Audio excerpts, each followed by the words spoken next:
ಕರ್ನಾಟಕ ರಾಜಕೀಯದಲ್ಲಿ ಈಗ ಸುದ್ದಿ ಆಗ್ತಾ ಇರೋದು ಮುಖ್ಯಮಂತ್ರಿ ಸಿದ್ದರಾಮಯ್ಯನವರು ಮಂಡಿಸಿರುವ 17ನೇ ಬಜೆಟ್ ಮಾತ್ರವಲ್ಲ, ಇದರ ಬೆನ್ನಲ್ಲೇ ಉಪಮುಖ್ಯಮಂತ್ರಿ ಡಿಕೆ ಶಿವಕುಮಾರ್ ಅವರು ಕೈಗೊಂಡಿರೋ ದಿಢೀರ್ ದೆಹಲಿ ಪ್ರವಾಸ. ಬಜೆಟ್ ಬೆನ್ನಲ್ಲೇ ಡಿಕೆ ಶಿವಕುಮಾರ್ ಅವರು ದೆಹಲಿಗೆ ಯಾಕೆ ಹೋಗ್ತಾ ಇದ್ದಾರೆ? ಇದು ಕೇವಲ ಪಕ್ಷದ ಸಭೆಯ ಅಥವಾ ರಾಜ್ಯ ರಾಜಕೀಯದಲ್ಲಿ ದೊಡ್ಡ ಬದಲಾವಣೆಯ ಮುನ್ಸೂಚನೆಯ? ಇದರ ಬಗ್ಗೆನೇ ಒಂದು ವಿಶೇಷ ವರದಿ ಇದೆ, ಬನ್ನಿ ನೋಡ್ತಾ ಹೋಗೋಣ. ಸ್ನೇಹಿತರೆ, ಕರ್ನಾಟಕದ ಆರ್ಥಿಕ ಇತಿಹಾಸದಲ್ಲಿ ಮಾರ್ಚ್ 6, 2026 ಒಂದು ಮಹತ್ವದ ಮೈಲುಗಲ್ಲಾಗಿ ದಾಖಲಾಗಿದೆ. ಅಂದು ಮುಖ್ಯಮಂತ್ರಿ ಸಿದ್ದರಾಮಯ್ಯನವರು ತಮ್ಮ ದಾಖಲೆಯ 17ನೇ ಬಜೆಟ್ ಅನ್ನ ಮಂಡಿಸುವ ಮೂಲಕ ರಾಜ್ಯದ ಸಮಗ್ರ ಅಭಿವೃದ್ಧಿ ದೂರದೃಷ್ಟಿಯನ್ನ ಅನಾವರಣಗೊಳಿಸಿದರು. ಆದರೆ ಈ ಬೃಹತ್ ಬಜೆಟ್ ಮಂಡನೆಯ ಬೆನ್ನಲ್ಲೇ ಉಪಮುಖ್ಯಮಂತ್ರಿ ಡಿಕೆ ಶಿವಕುಮಾರ್ ಅವರು ಕೈಗೊಂಡಿರುವ ದಿಢೀರ್ ದೆಹಲಿ ಪ್ರವಾಸವು ಕೇವಲ ಆಡಳಿತಾತ್ಮಕ ಪ್ರಕ್ರಿಯೆಯಾಗಿ ಉಳಿಯದೆ ರಾಜ್ಯ ರಾಜಕೀಯದ ಅಂತರ್ಯುದ್ಧದಲ್ಲಿ ನಡೀತಾ ಇರುವ ತೀವ್ರತರವಾದ ಸಂಘರ್ಷವನ್ನ ಪ್ರತಿಬಿಂಬಿಸ್ತಾ ಇದೆ.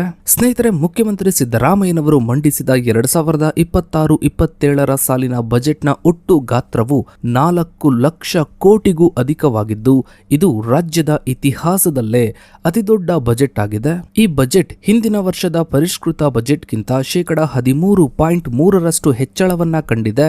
ತಂತ್ರಜ್ಞಾನ ಆಧಾರಿತ ಬೆಳವಣಿಗೆ, ಮೂಲಸೌಕರ್ಯ ಅಭಿವೃದ್ಧಿ ಮತ್ತು ಪರಿಸರ ಸುಸ್ಥಿರತೆಗೆ ಈ ಬಜೆಟ್ನಲ್ಲಿ ಹೆಚ್ಚಿನ ಒತ್ತು ನೀಡಲಾಗಿದೆ. ಕರ್ನಾಟಕದ ಆರ್ಥಿಕತೆಯು ರಾಷ್ಟ್ರೀಯ ಸರಾಸರಿಗಿಂತ ವೇಗವಾಗಿ ಬೆಳೆಯುತ್ತಿದ್ದು 2025-26ರಲ್ಲಿ 8.1% GSDP ಬೆಳವಣಿಗೆಯನ್ನು ಸಾಧಿಸಿರುವುದು ರಾಜ್ಯದ ಬಲವಾದ ಆರ್ಥಿಕ ಅಡಿಪಾಯಕ್ಕೆ ಸಾಕ್ಷಿಯಾಗಿದೆ. ಇನ್ನು ಸ್ನೇಹಿತರೆ, ಮುಖ್ಯಮಂತ್ರಿಗಳು ತಮ್ಮ ಬಜೆಟ್ನಲ್ಲಿ 11G ಮಾದರಿ, 11G ಮಾಡೆಲ್ ಎಂಬ ವಿಶಿಷ್ಟ ಆರ್ಥಿಕ ಚೌಕಟ್ಟನ್ನು ಪರಿಚಯಿಸಿದರೆ ಇದು ರಾಜ್ಯದ ಸಮಗ್ರ ಬೆಳವಣಿಗೆಯನ್ನು ಸಾಧಿಸಲು ರೂಪಿಸಲಾದ 11 ಪ್ರಮುಖ ಸ್ತಂಭಗಳನ್ನು ಒಳಗೊಂಡಿದೆ.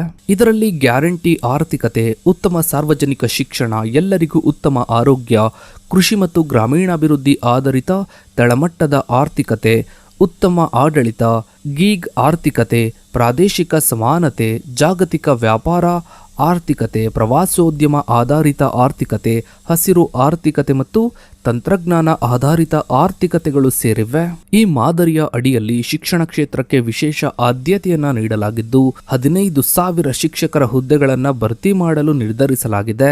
ಇದಷ್ಟೇ ಅಲ್ಲದೆ 800 ಸರ್ಕಾರಿ ಶಾಲೆಗಳನ್ನು ಕರ್ನಾಟಕ ಪಬ್ಲಿಕ್ ಸ್ಕೂಲ್ಗಳಾಗಿ ಮೇಲ್ದರ್ಜೆಗೇರಿಸಲು 3,900 ಕೋಟಿ ರೂಪಾಯಿಗಳನ್ನು ಮೀಸಲಿಡಲಾಗಿದೆ. ಆರೋಗ್ಯ ಕ್ಷೇತ್ರದಲ್ಲಿ 450 ಹಾಸಿಗೆಗಳ ಮಲ್ಟಿ ಸ್ಪೆಷಾಲಿಟಿ ಆಸ್ಪತ್ರೆಗಳನ್ನು ಕಾರವಾರದಲ್ಲಿ 198 ಕೋಟಿ ರೂಪಾಯಿ ವೆಚ್ಚದಲ್ಲಿ ನಿರ್ಮಿಸಲಾಗುವುದು. ಇನ್ನು ಸ್ನೇಹಿತರೆ, ಬೆಂಗಳೂರನ್ನು ಜಾಗತಿಕ ತಂತ್ರಜ್ಞಾನದ ಕೇಂದ್ರವಾಗಿ ಇನ್ನೂ ಡೆವಲಪ್ ಮಾಡಲು ಬಜೆಟ್ನಲ್ಲಿ AI ಮತ್ತು ರೋಬೋಟಿಕ್ಸ್ ಕ್ಷೇತ್ರಕ್ಕೆ ಅಪಾರ ಒತ್ತು ನೀಡಲಾಗಿದೆ. ಬೆಂಗಳೂರಿನಲ್ಲಿ Bengaluru robotics and AI innovation zone ಸ್ಥಾಪಿಸಲು ಇಸ್ರೋ ಮತ್ತು ಕಿಯೋನಿಕ್ಸ್ ಸಹಯೋಗದಲ್ಲಿ ಕ್ರಮವನ್ನ ಕೈಗೊಳ್ಳಲಾಗುವುದು. IIT ಧಾರವಾಡದ ಸಹಯೋಗದೊಂದಿಗೆ 8ರಿಂದ 12ನೇ ತರಗತಿಯ 12.28 ಲಕ್ಷ ವಿದ್ಯಾರ್ಥಿಗಳಿಗೆ AI ಆಧಾರಿತ ವೈಯಕ್ತಿಕ ಡಿಜಿಟಲ್ ಟ್ಯೂಟರ್ ಸೌಲಭ್ಯವನ್ನ ಒದಗಿಸಲು ಉದ್ದೇಶಿಸಲಾಗಿದೆ. ಇನ್ನು ಸ್ನೇಹಿತರೆ, ಬೆಂಗಳೂರಿನ ಟ್ರಾಫಿಕ್ ಮತ್ತು ಮಳೆ ನೀರಿನ ಪ್ರವಾಹದಂತಹ ಸಮಸ್ಯೆಗಳಿಗೆ ಬಜೆಟ್ನಲ್ಲಿ ಬೃಹತ್ ಪರಿಹಾರವನ್ನು ರೂಪಿಸಲಾಗಿದೆ.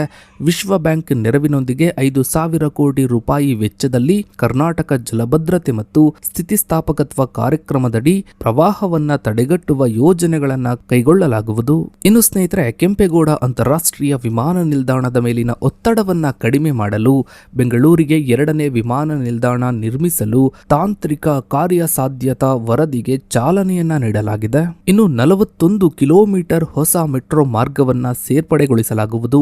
ಇನ್ನು ಸುಮಾರು 40,000 ಕೋಟಿ ರೂಪಾಯಿ ಹೂಡಿಕೆಯಲ್ಲಿ ಉತ್ತರ, ದಕ್ಷಿಣ ಮತ್ತು ಪೂರ್ವ ಪಶ್ಚಿಮ ಸುರಂಗ ರಸ್ತೆಗಳನ್ನ BOT ಮಾದರಿಯಲ್ಲಿ ನಿರ್ಮಿಸುವ ಮಹತ್ವಾಕಾಂಕ್ಷೆ ಯೋಜನೆಯೂ ಕೂಡ ಇದೆ. ಇನ್ನು ಸಿಲ್ಕ್ ರೋಡ್ನಿಂದ KR ಪುರಂ ಮೆಟ್ರೋ ನಿಲ್ದಾಣದವರೆಗಿನ ರಸ್ತೆಯನ್ನು 450 ಕೋಟಿ ರೂಪಾಯಿ ವೆಚ್ಚದಲ್ಲಿ ಜಾಗತಿಕ ಗುಣಮಟ್ಟದ ಕಾರಿಡಾರ್ ಆಗಿ ಅಭಿವೃದ್ಧಿಪಡಿಸಲಾಗುವುದು.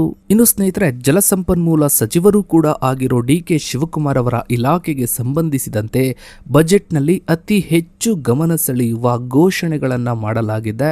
ತಮಿಳುನಾಡು ವಿರೋಧಿಸ್ತಾ ಇರುವ ಮೇಕೆದಾಟು ಸಮತೋಲನ ಜಲಾಶಯ ಯೋಜನೆಯನ್ನ ಜಾರಿಗೆ ತರಲು ಕರ್ನಾಟಕ ಸರ್ಕಾರ ಪೂರ್ಣ ಪ್ರಮಾಣದ ಸಿದ್ಧತೆಯನ್ನ ನಡೆಸ್ತಾ ಇದೆ.